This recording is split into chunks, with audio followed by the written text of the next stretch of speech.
아멘. 네, 귀한 찬양 감사합니다. 빛이 없어도 환하게 다가오시는 주 예수 나의 당신이요, 음성이 없어도 똑똑히 들려주시는 주 예수 나의 당신이요. 할렐루야 찬양대의 찬양 가사처럼 빛이 없어도 우리에게 환하게 다가오시고 음성이 없어도 똑똑히 들려주시는 부활의 주님과 늘 동행하시는 우리 모든 성도님들 되시길 원합니다. 주님께서 부활하신 후 우리 이제 첫 번째 주일이 됐습니다. 주님께서는 부활하셔서 이 제자들과 40일 동안을 이 땅에 머무르시다가 10일이 지난 후에 40일 동안 머무르시고 승천하시고 10일이 지난 후에 50일이 되는 때 오순절 마가의 다락방에서 이 성령께서 임하게 되십니다.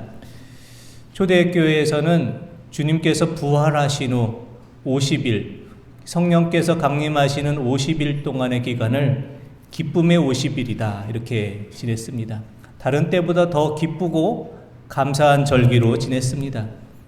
그래서 기쁨의 50일이 되면 초대교회 성도들은 그 기간 동안에는 기도할 때도 무릎을 꿇고 기도하지 않고 그 기간 동안에는 금식도 하지 않고 오직 주님의 부활을 기뻐하는 또 절기로 보냈습니다.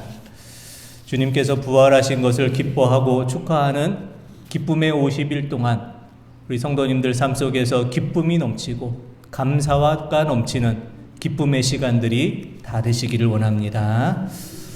우리는 지금 주님의 부활을 기뻐하시고 축하하는 기쁨의 시간을 갖고 있지만 주님께서 부활하신 후에 주님의 제자들은 혼돈의 시간을 갖고 있었습니다. 부활하신 주님을 직접 만났지만 제자들은 이제 그 후에 자신들이 무엇을 해야 될지를 알지를 못했습니다. 주님께서 이전에는 제자들을 다 이끌고 다니면서 말씀도 전하시고 또 기적도 베풀어 주시고 하나님의 나라를 선포해 주셨지만 이제 제자들은 스스로 무엇을 해야 할지를 결정해야 되는데 제자들은 무엇을 해야 될지를 알지를 못했습니다. 그래서 시몬 베드로가 나는 다시 물고기를 잡으러 가겠다 이렇게 말했을 때 다른 제자들도 베드로를 따라서 물고기 잡는 생활로 나아갑니다. 사람을 낚는 어부가 되겠다라고 다짐했던 제자들의 삶이 이제 다시 물고기를 잡는 삶으로 되돌아간 것입니다. 옛생활로 되돌아간 것입니다. 하지만 제자들은 옛생활로 돌아갔지만 물고기 잡는 일은 성공하지를 못했고 밤을 새워 물고기를 잡으려 했지만 아무것도 잡지 못한 텅 빈 그물이었습니다. 그때 주님께서 제자들을 찾아오셔서 이렇게 말씀하시게 됩니다. 요한복음 21장 3절에서 4절의 말씀 한번 보겠습니다. 시몬 베드로가 나는 물고기 잡으러 가노라 하니 그들이 우리도 함께 가겠다 하고 나가서 배에 올랐으나 그날 밤에 아무것도 잡지 못하였더니 날이 새어갈 때 예수께서 바닷가에 서셨으나 제자들이 예수이신 줄 알지 못하는지라. 아멘. 베드로와 다른 제자들이 밤을 새워 물고기를 잡으려 했지만 잡지 못했고 주님께서 바닷가에 서 계셨지만 제자들은 주님을 알아보지를 못합니다. 왜 제자들은 부활하신 주님을 알아보지 못했을까요? 그때가 날이 막 새려할 때였기 때문에 좀 어두워서 주님을 알아보지 못할 수도 있고 제자들이 물고기를 잡던 배에서 바닷가까지가 멀어서 거리가 멀어서 주님을 알아볼 수 없었을 이유도 되겠지만 가장 큰 이유는 제자들의 영적인 눈이 어두웠기 때문에 부활하신 주님을 한눈에 알아보지를 못했습니다. 주님께서는 다시 물고기를 잡는 옛생활로 돌아가 버린 제자들을 향하여 이와 같이 말씀하십니다. 요한복음 21장 5절에서 6절 말씀입니다. 예수께서 이르시되 얘들아 너희에게 고기가 있느냐 대답하되 없나이다. 이르시되 그물을 배 오른편에 던지라 그리하면 잡으리라. 아멘. 얘들아 고기가 있느냐 그물을 오른편에 던지거라 그러면 잡을 것이다. 이 음성은 제자들에게 매우 익숙한 음성입니다. 이 장면은 제자들에게 익숙합니다. 왜냐하면 주님께서 제자들을 부르셨을 때의 그 모습이 이와 같았기 때문입니다. 부활하신 주님께서는 제자들을 향해서 처음 제자들을 부르셨을 때의 그 음성, 그 모습으로 다시 그들을 찾아가서 부르고 계십니다. 제자들로 하여금 처음 주님을 만났을 때를 다시 한번 기억하게 하시고 제자들의 처음 믿음을 다시 회복시켜 주시기 위해서입니다. 부활주일이 지나고 이제 한 주일이 지났는데 지금 우리의 삶은 어떠합니까? 부활의 주님을 우리가 기뻐하며 부활의 주님과 늘 동행하며 살아가고 있습니까? 아니면 우리가 다시 옛생활의 모습으로 조금씩 또 나아가고 있지는 않습니까? 우리가 다시 옛생활의 모습으로 세상에 속한 모습으로 돌아간다면 부활의 주님께서는 우리를 처음 만났을 때의 그 모습으로 우리를 다시 찾아오실 것이고 다시 우리를 만나 주실 것이고 우리의 처음 믿음, 처음 사랑을 다시 회복시켜 주실 것입니다. 부활의 주님을 만나셔서 우리의 처음 믿음과 처음 사랑을 다시 회복하며 주님 앞에 나아가시는 우리 성도님들 되시기를 원합니다.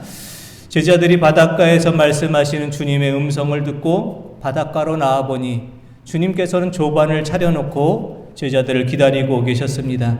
요한복음 21장 12절에서 13절 말씀 한번 보겠습니다. 예수께서 이르시되 와서 조반을 먹으라 하시니 제자들이 주님이신 줄 아는 고로 당신이 누구냐 감히 묻는 자가 없더라. 예수께서 가셔서 떡을 가져다가 그들에게 주시고 생선도 그와 같이 하시니라. 아멘. 주님께서는 제자들을 위해서 조반을 차려놓고 준비하고 기다리고 계셨습니다. 조반으로 번역된 헬라어 아리스타오라는 이 단어는 오찬이나 만찬을 정성껏 준비하는 것을 의미합니다. 주님께서 제자들에게 아침 식사를 준비하신 것은 대충 이렇게 준비하신 아침 식사가 아니라 오찬이나 만찬을 준비하듯 정성을 다해서 식사를 준비해 주신 것을 말합니다. 그런데 주님께서 사랑과 정성으로 조반을 차려준 이 제자들, 주님의 사랑을 받기에 합당한 제자들이 아니었습니다. 주님을 배반한 제자들이었고 주님의 십자가를 외면한 제자들이었는데 그들을 위해서 정성껏 주님께서 조반을 차려주십니다. 주님께서는 제자들에게 조반을 차려주시고 조금도 그들을 책망하지 않으시고 어서 와서 밥을 먹거라, 어서 와서 조반을 먹거라 이렇게 말씀하십니다. 주님께서 조반을 먹으라 이렇게 말씀하신 것은 무슨 뜻일까요? 사랑하는 제자들아, 너희들은 더 이상 죄책감에 시달리지 않아도 된다. 나는 이미 너희의 모든 죄를 다 용서했다. 나는 여전히 너희를 신뢰하고 여전히 너희를 사랑하고 있다. 주님의 사랑이 담긴 조반입니다. 우리를 향하신 주님의 사랑은 마치 부모님이 자녀들을 사랑하는 것과 같은 한없는 사랑입니다. 시편 103편 13절에서 14절 말씀 보겠습니다. 아버지가 자식을 긍휼히 여김같이 여호와께서 자기를 경외하는 자들을 긍휼히 여기시나니 이는 그가 우리의 체질을 아시며 우리가 단지 먼지뿐임을 기억하심이로다. 아멘. 아버지가 자녀를 긍휼히 여긴 것이, 부모님들이 자녀를 사랑한 것이 하나님께서는 우리를 사랑하시고 우리의 체질을 아시고 우리의 연약함과 부족함을 아시고 우리의 허물과 잘못에도 불구하고 우리를 한없이 품어주시고 사랑하십니다. 우리를 책망하지 않으시고 사랑으로 모든 것을 덮어주시고 기다려주시는 그 사랑이 우리를 향한 주님의 사랑입니다.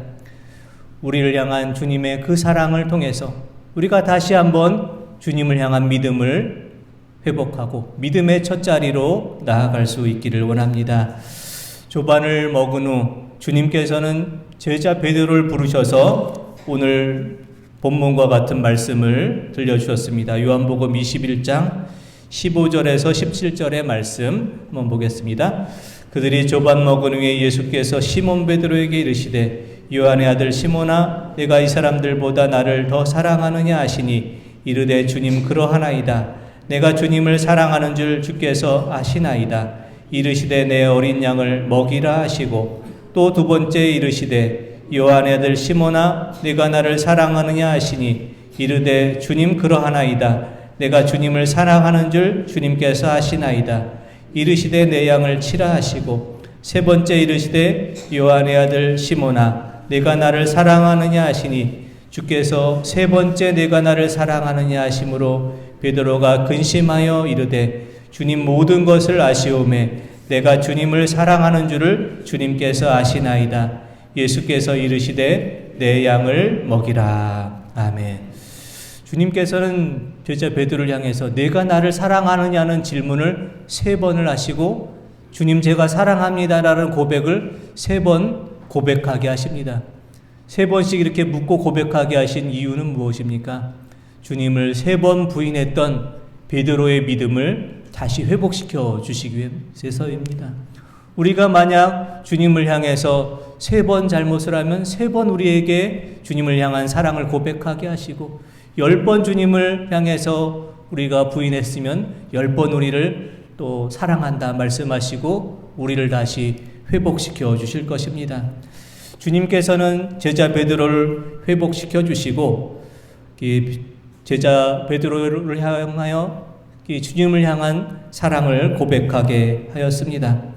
주님께 사랑을 고백하는 베드로를 향해서 주님께서는 그러면 됐다. 내가 나를 사랑하는 그것으로 모든 것이 충분하다. 이렇게 말씀하시고 내 양을 먹이라, 내 양을 치라 이렇게 다시 주님을 위한 사명을 맡겨주십니다. 우리가 주님을 사랑하는 것 그것만으로 우리의 모든 부족함과 허물이 모두 치유될 수 있고 주님을 사랑하는 것 그것만으로 주님을 향한 우리의 믿음이 다시 회복될 수 있기 때문입니다. 우리의 믿음의 회복은 주님의 사랑으로 충분합니다. 우리의 믿음의 회복은 주님을 향한 사랑으로 가능합니다. 믿음과 사랑은 둘이 아니라 하나이기 때문입니다. 영어로 믿는다를 의미하는 believe라는 이 단어는 고전 영어 비로에라는 단어에서 유래됐다고 합니다. 비로에라는 이 단어의 뜻은 아끼다, 사랑하다, 친하게 대하다 라는 뜻입니다. 현대 영어로는 be love를 의미하는데요. 믿음과 사랑이 같은 단어에서 유래하고 같은 단어에서 시작된 것을 알 수 있습니다. 주님을 향한 믿음과 주님을 향한 사랑은 구별될 수가 없습니다. 분리될 수가 없습니다.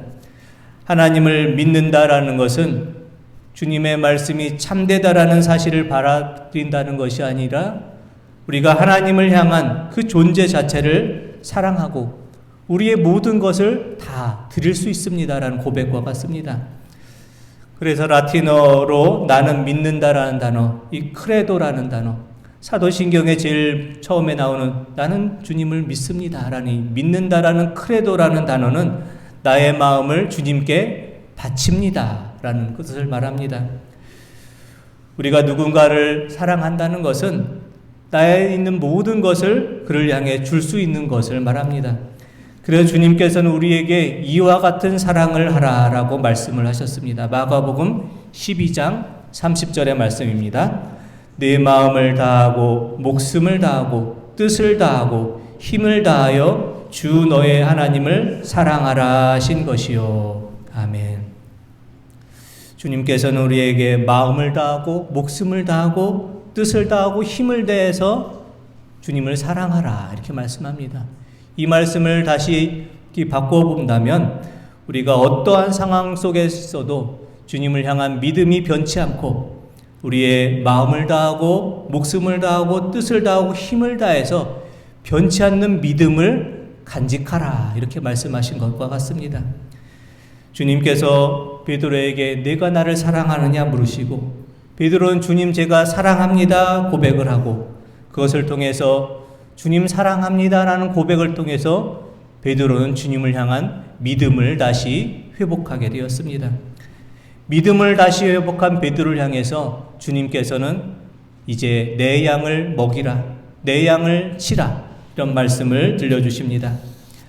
주님께서 베드로를 향해서 맡겨주신 주님의 양을 먹이라, 주님의 양을 치라라는 것은 무엇을 의미합니까? 프랑스의 떼제 공동체를 세운 로제 수사는 자신이 살아가고 있는 시대에 가장 곤고하고 어려운 사람을 돌보는 것이 주님의 어린 양을 돌보는 것이라 이렇게 이해하고 깨달았습니다.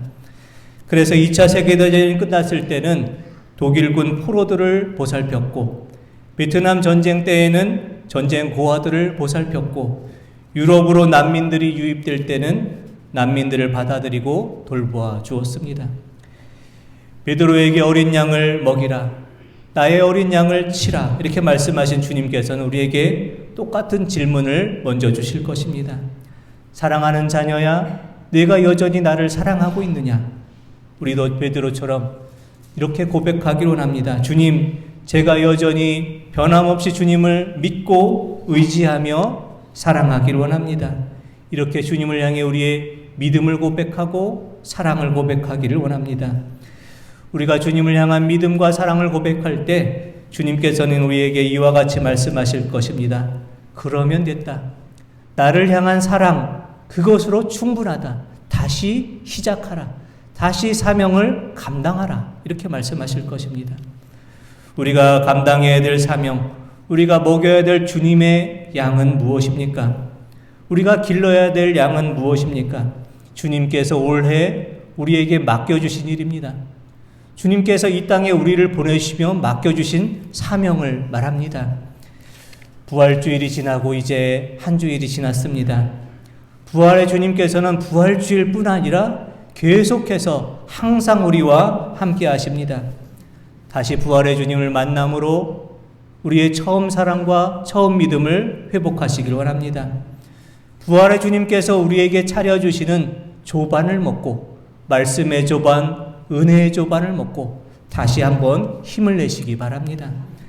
부활의 주님을 향해 우리의 사랑을 다시 한번 고백하며 다시 주님의 제자로, 다시 주님의 자녀로 회복되어서 주님께서 맡겨주신 사명을 잘 감당할 수 있는 부활의 증인들이 다 되시기를 원합니다. 주님께서는 오늘 우리에게 이와 같이 말씀하십니다. 사랑하는 자녀야, 네가 나를 사랑하느냐? 그렇다면 나의 길을 따르라. 십자가의 길을 감당하라. 이렇게 말씀하십니다. 주님의 말씀에 믿음과 삶으로서 응답하시며 살아가시는 우리 모든 성도님들 되시기를 원합니다. 기도드리겠습니다. 하나님 아버지, 이 시간 부활의 주님을 만난 제자들처럼 저희도 부활의 주님을